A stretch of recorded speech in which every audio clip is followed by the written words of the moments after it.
Good morning and welcome to Coffee with Karma. Guess what? Did you know that you can transform a manuscript from good to great with just a few simple tweaks? In this episode of Coffee with Karma, I'm going to share with you 5 ways that you can take your meh manuscript to magnificent manuscript. And if you don't know how to do these things, that's okay. A good editor will help you do them. So, tip number 1, active voice. The thing did that. That's active voice. So, whoa, that was weird with the light. Okay. The thing did that. Not that thing was done by the other. It's active voice is you've got, I can't remember this is elementary school English and I can't remember the terms, but it's like I think it's the subject, the object, I don't know. Anyway, it would be like, John ran up the hill. The hill wasn't run up by John. So there you go. Active voice. That was helpful, I hope. Tip number 2, ruthless editing. Grab Print out your manuscript, grab your red pen, and let the red ink flow. Now, what are you trying to edit? Again, you're editing for active voice. You're editing for fluff. You're editing for words that don't need to be there. You want to get rid of redundant phrases, irrelevant anecdotes, and unnecessary jargon. That third one can be hard because sometimes, like, you know what you're talking about. Why doesn't everybody else? I learned that yeah, karma speak.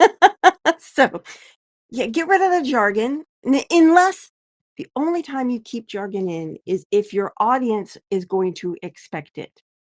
So there are certain types of books where you want the jargon because they'll think you're stupid if you don't include it.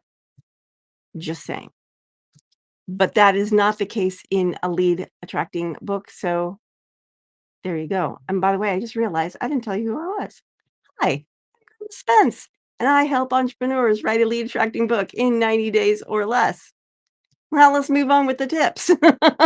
Tip number 3, tighten your introductions and conclusions. So every chapter and every section of a chapter has an introduction and a conclusion that transitions into the next piece. And you want to tighten those up because you want to get going. You want to get to the point.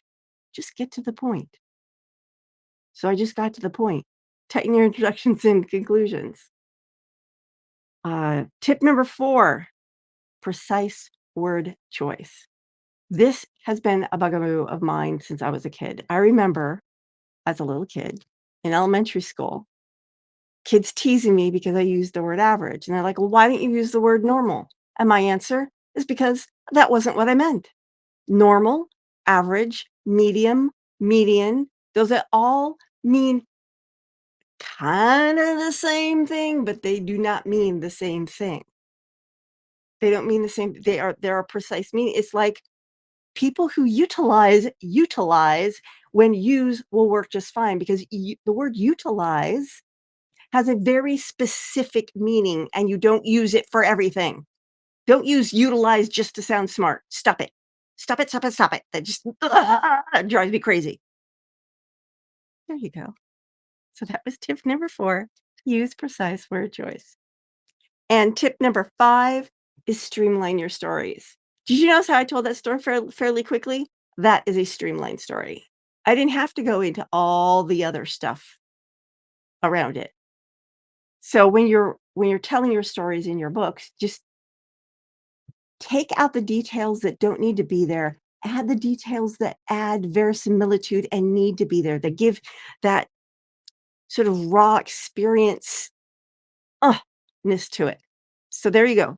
5 tips to tighten your prose: active voice, ruthless editing, tighten introductions and conclusions, precise word choice, and streamline your stories.